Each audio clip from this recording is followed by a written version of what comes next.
Olá, muito boa noite a todos, amigos da Seara de Amor, companheiros de trabalho, de fé. Hoje estamos novamente reunidos de forma virtual, porque todo esse processo de isolamento nos impede que viemos estar juntos, mas se Deus quiser, em breve nós estaremos todos juntos trabalhando por esse ideal tão bonito, tão maravilhoso, do qual Jesus nos postulou. Nós vamos fazer aqui a nossa prece nesse instante, para que nós possamos começar a nossa reflexão da noite.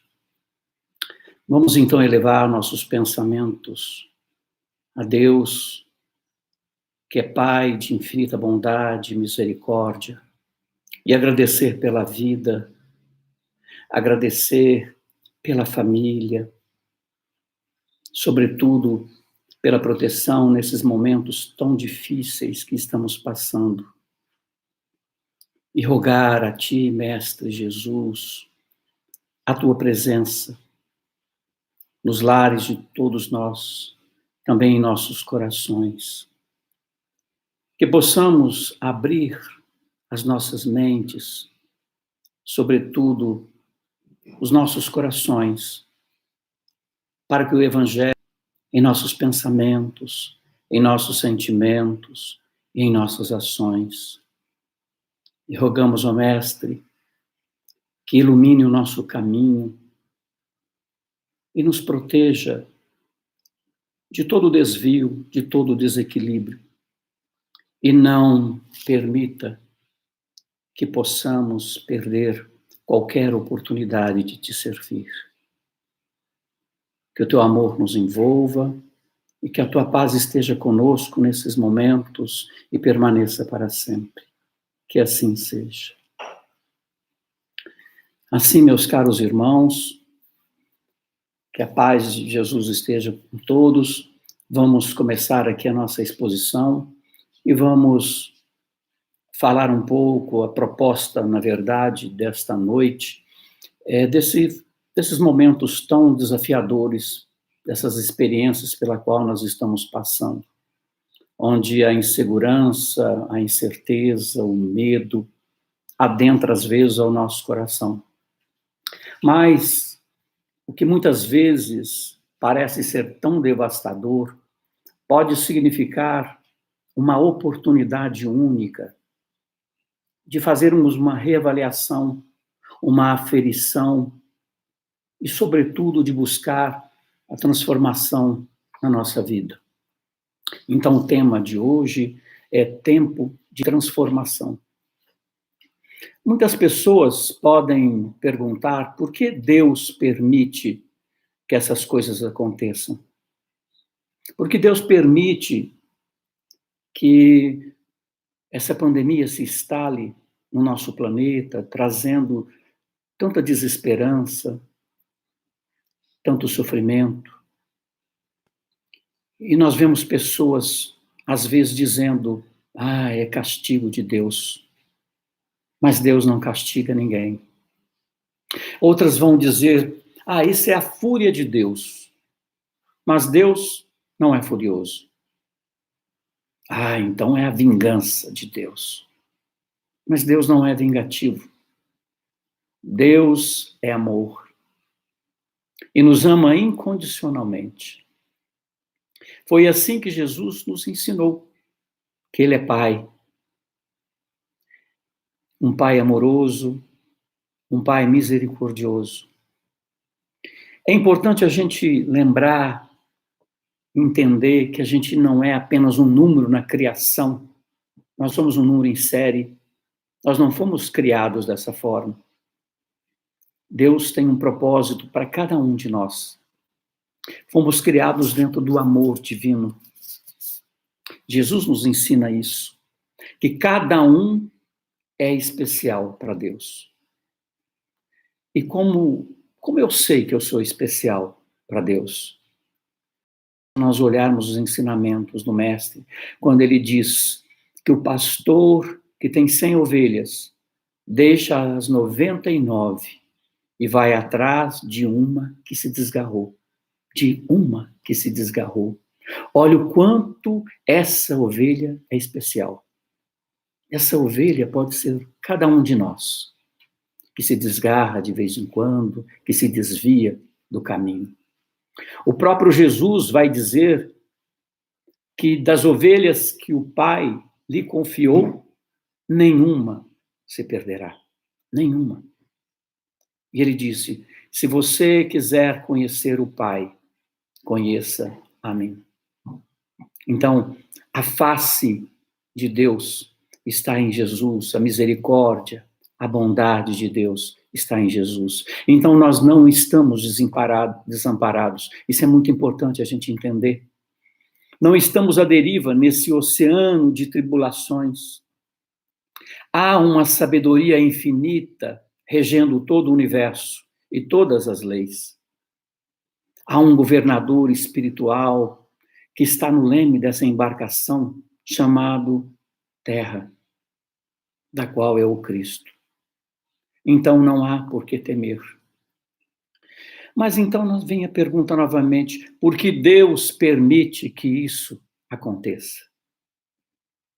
E lá na terceira parte do Livro dos Espíritos, nós vamos ter um esclarecimento. Quando nós vamos estudar a lei de destruição. Mas então existe uma lei de destruição? Sim. Há todo um capítulo nos mostrando todas as leis, e existe uma lei de destruição, mas não como nós imaginamos. Os Espíritos vão nos dizer que aquilo que o homem chama de destruição não passa de transformação, que tem por finalidade renovação e o melhoramento dos seres vivos. Então, na questão 728, nesse capítulo vai ser tratado os chamados flagelos destruidores, como as epidemias, as pandemias, os cataclismos. E na questão 727, Kardec vai perguntar qual que é o objetivo, então, que Deus permite que esses flagelos atinjam a humanidade.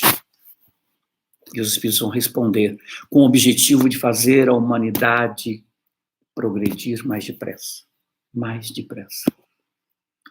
E que isso é necessário para a regeneração moral dos espíritos. E que em cada uma dessa existência sobe um degrau rumo à perfeição. Então eles vão dizer que a partir desses acontecimentos, de experiências como essas que nós estamos vivendo agora, é que são feitas transformações que demorariam séculos para que pudesse se realizar, se não fossem esses acontecimentos. Nós podemos observar que foram exatamente acontecimentos como esses, momentos difíceis que a humanidade atravessou, que houve o maior desenvolvimento em todas as áreas, científica, tecnológica, e para o homem, um crescimento moral. Então, por que há esse crescimento moral? Porque esses momentos nos levam à reflexão. É por isso. Começa a haver um movimento de solidariedade e as pessoas se unem num esforço maior para vencer os desafios. Esses acontecimentos normalmente abalam as bases da sociedade. E isso fez com que a sociedade possa mudar os hábitos, possa mudar alguns comportamentos que também demorariam séculos para serem transformados. O consumismo desenfreado é um deles. Basta olhar da forma como nós estamos vivendo, como nós estamos consumindo. Isso, a longo prazo, não se sustenta, se não houver um freio. O egoísmo é outro. As pessoas querem apenas para si e vão acumulando, sem necessidade, enquanto o outro não tem nem o necessário.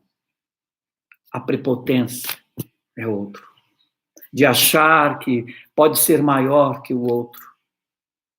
De achar que o poder é quem comanda. E chega um momento como esse que nós estamos vivendo, quando a crise se agrava um pouco mais, o teu dinheiro não vale nada.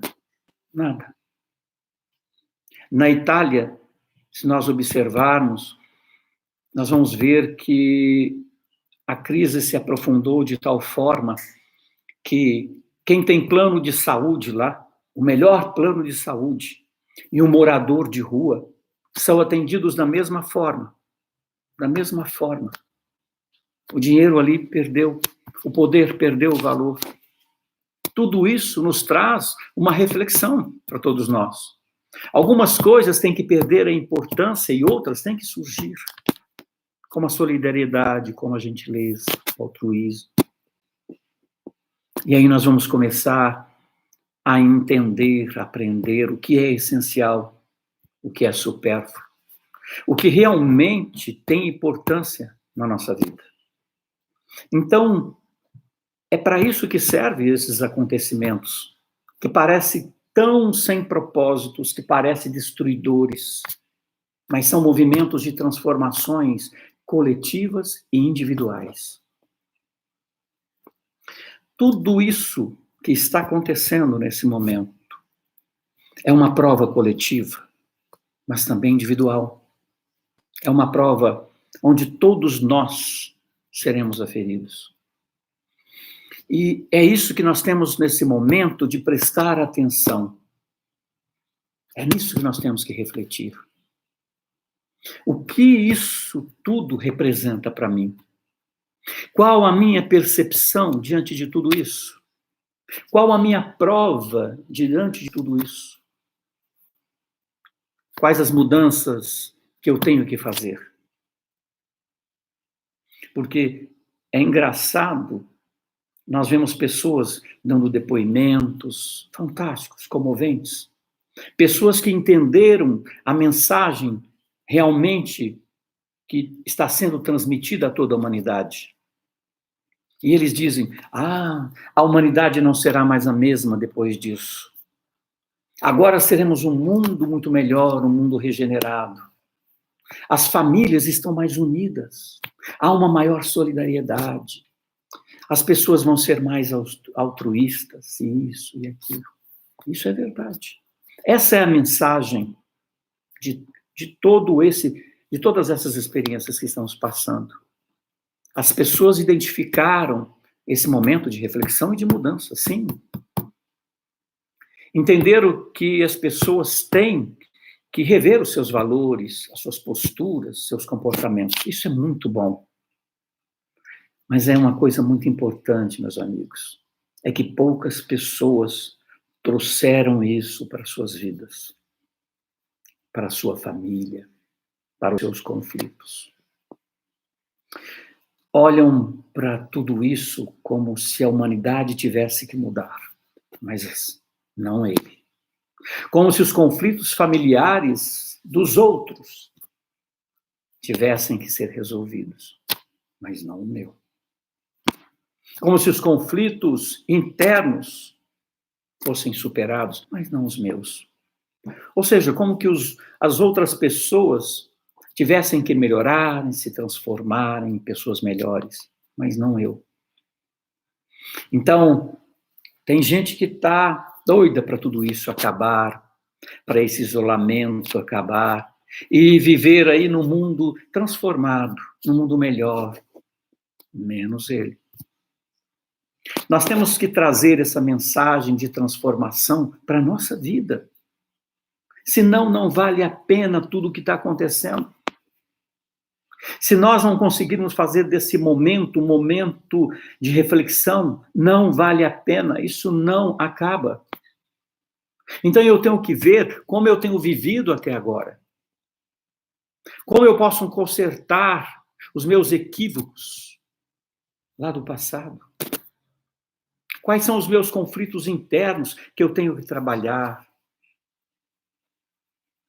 Esta é a oportunidade única, meus amigos, que a espiritualidade está nos dando. Por quê? Porque no tumulto do dia a dia, no tumulto nos conflitos do trabalho, a nossa rotina tumultuada, nós nos eximimos de fazer essa aferição da nossa vida. Porque nós nos colocamos ocupados demais para isso. E provavelmente não faríamos isso em situações normais da nossa vida. Talvez o que nós podemos identificar agora para a nossa melhoria seja único. O que demoraria essa transformação séculos para que isso se realizasse. Talvez o tempo que Deus está me dando é para que eu possa reajustar a minha vida, para eu avaliar as minhas prioridades, os meus desejos, os meus sentimentos, os meus pensamentos cristalizados. Por isso é tempo de aferição. Por isso é tempo de transformação. Esses momentos são oportunidades que nós temos que aprender. Não podemos deixar passar. Uma coisa muito importante é que nós temos que aprender a conviver conosco. Eu tenho que aprender a conviver comigo mesmo. Quantas pessoas não conseguem conviver com ela mesma? A conviver com o silêncio da reflexão. Porque o silêncio fala. Às vezes o silêncio grita. Grita os nossos erros. Às vezes o silêncio grita os nossos vícios. Às vezes o silêncio grita a nossa culpa. Por isso, às vezes, nós fugimos para o barulho das ruas e nos inserimos numa rotina excessivamente ocupada. É casa, trabalho, estudo, academia, isso, aquilo, tal. Isso é fuga. Fuga de si mesmo. Esta, então, é uma oportunidade de eu me aceitar como eu sou. Ouvir o meu silêncio. E daí trabalhar nisso. É preciso estabelecer um relacionamento conosco nesse momento de isolamento, para que eu possa ir trabalhar e fazer a grande obra de transformação.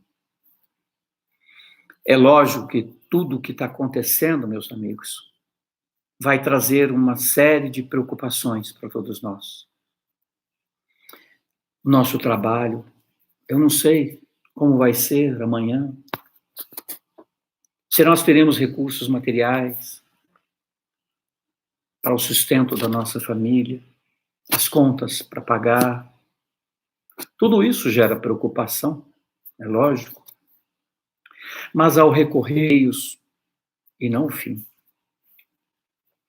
Que nós somos espíritos imortais e que tudo isso são meios para a nossa evolução, para um objetivo maior. Então é preciso manter nesse momento a fé em Deus, que tudo isso vai passar e que Ele há de prover aquilo que necessitamos e daquilo que é melhor para nós. O problema é que muitas vezes essa preocupação se transforma em desespero. É o receio da contaminação, é o receio do adoecimento, o receio da morte, das pessoas também que nós amamos. Mas nós precisamos mais do que nunca, nesse momento, exercitarmos a nossa fé, colocar em prática os recursos que o Evangelho e a doutrina espírita nos oferecem, e confiarmos. Diz Emmanuel, no livro Consolador, que a fé é a luminosa certeza em Deus. É algo que ultrapassa o âmbito da crença. É uma confiança que se estabelece no meu coração e que me conduz nesses momentos difíceis da minha vida.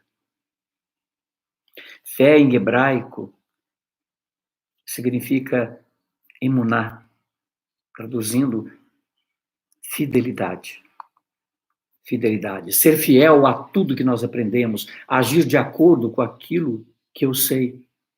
Eu sei da imortalidade da alma, eu sei do amor de Deus apresentado por Jesus nos evangelhos. Então é confiar mesmo nas situações adversas. Fé é esse relacionamento consolidado e estabelecido com Deus. Por isso Paulo vai dizer, Deus é fiel. Ele não muda de ideia, de opinião a nosso respeito. Ah, mas será que Deus me abandonou? De forma alguma. Deus sempre quer o nosso bem. Nós é que não entendemos, nós é que não confiamos. Então, essa questão da fé, ela é muito importante nesse momento que nós estamos passando. Exercitar a nossa fé. E isso me remete a uma passagem do Evangelho, lá em Mateus 14. Ali, Jesus nos traz uma lição a todos nós, de como enfrentarmos esse momento. Ali ele estabelece algo fantástico para que nós possamos consultar, rever e colocar em prática. Ali, naquele momento, Jesus fazia a multiplicação dos pães.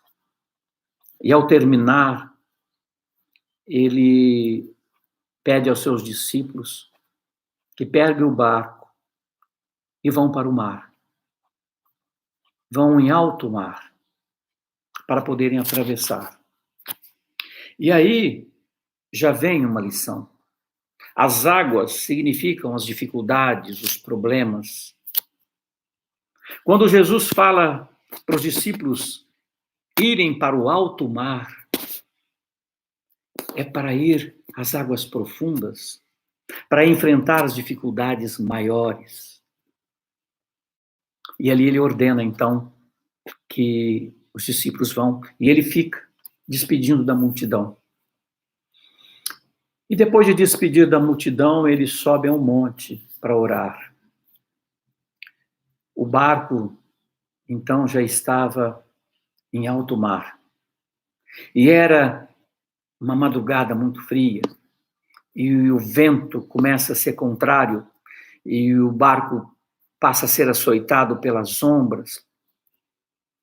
Isso alta madrugada, noite escura, vento muito forte, e o barco se movia daqui para lá. Os discípulos começam a ficar angustiados, porque o vento era forte, as ondas eram muito grandes. Qualquer momento aquele barco poderia virar. O pavor, então, começa a tomar conta de todos. Quando Jesus se fez aparecer ao longe, caminhando sobre as águas, em direção ao barco, em direção de todos aqueles que estavam desesperados. Mas aí eu começo a imaginar a cena, o pavor que tomou conta de todos, a gritaria, vamos morrer, é isso, é aquilo. E Jesus talvez tentando acalmá-los, me escuta, eu estou aqui, mas o desespero deles, naquele desespero, eles não podiam ouvir a voz de Jesus. Então eles não conseguiam ouvir. E a lição aqui é essa: quando nós focarmos no desespero, na nossa dor, nós não conseguimos ouvir a voz do próprio Cristo. É preciso serenar o nosso coração, fazer silêncio interior, para que nós possamos ouvi-lo. No desespero da nossa dor, nós não ouvimos a voz de Deus, não ouvimos Jesus, não ouvimos o Cristo interno. E então, Jesus começa a andar sobre as águas e chega mais perto do barco. E aquela névoa muito intensa, os discípulos, naquela agonia, olham para Jesus e começam a dizer, é um fantasma. E começam a gritar de medo. Então, vocês imaginam a cena, o barco quase virando, e eles olham para o horizonte, olham para o mar e vê um fantasma. Então, nota que todo o pavor, todo esse desespero gerou um sofrimento maior ainda. E é isso que nós temos que tomar cuidado, que quando nós somos absorvidos pelo pavor, pelo desespero, cria-se um sofrimento maior ainda. Então Jesus, ao perceber a angústia daqueles homens, falou logo: tenha bom ânimo, sou eu, não temais. E respondendo-lhe Pedro, disse: Senhor, se és tu, manda-me ter contigo por cima das águas. Ou seja, se é o Senhor mesmo, mestre, faça com que eu possa ir, para que eu possa caminhar sobre as águas. Faça com que nós podemos superar os nossos conflitos. Se é tu mesmo, Mestre Jesus, faz com que eu possa superar os meus conflitos. Isso é a nossa lição. Então Jesus disse: vem. Ou seja, pode caminhar sobre as águas. Confie, eu estou aqui. Trazendo para a nossa vida exatamente isso. Que as águas tumultuadas significa esses problemas, esse desespero. Andar sobre as águas é enfrentar esses medos, esses momentos de dificuldades. É confiar no Cristo que tudo vai dar certo. Pedro, então, começa a sair do barco e coloca os pés sobre as águas. Ou seja, a sua fé começa a ser exercitada. Naquele momento, ele começa a se reconectar com o Cristo novamente. E ele começa a andar sobre as águas. Os outros do barco gritavam: você está louco, você vai afundar, você vai morrer. Mas Pedro, com o olhar fixo no Cristo, segue caminhando sobre as águas. Mas por um instante, Pedro tira os olhos de Jesus e foca novamente nas ondas, no medo, no pavor, e começa a afundar.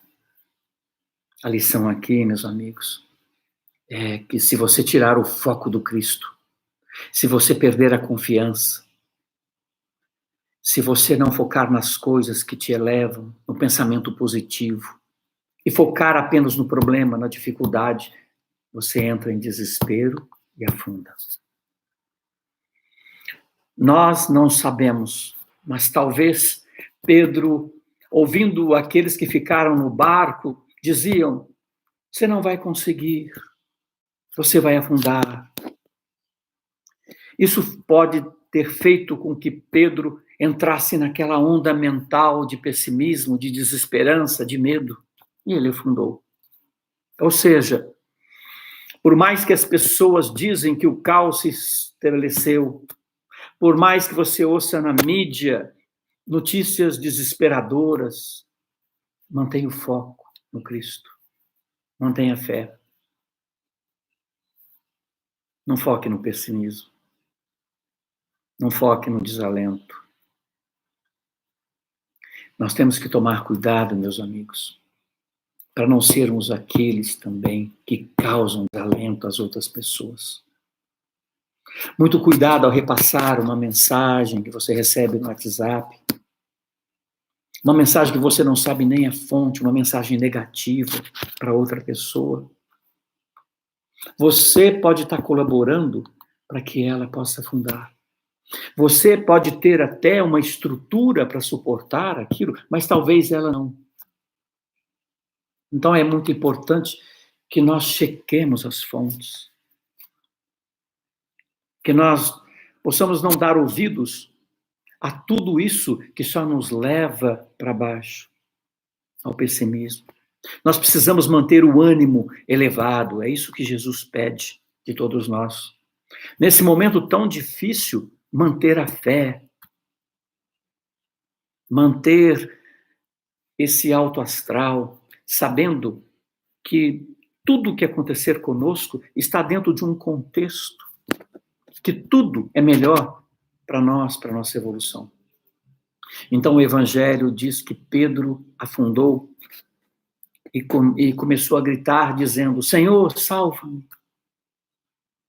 E logo Jesus, estendendo a mão, segurou e disse: homem de pouca fé, Por que tu duvidaste? E subiram para o barco e o vento acalmou. Ou seja, Jesus dizendo, eu não te pedi para tirar o foco, para não tirar o foco de mim.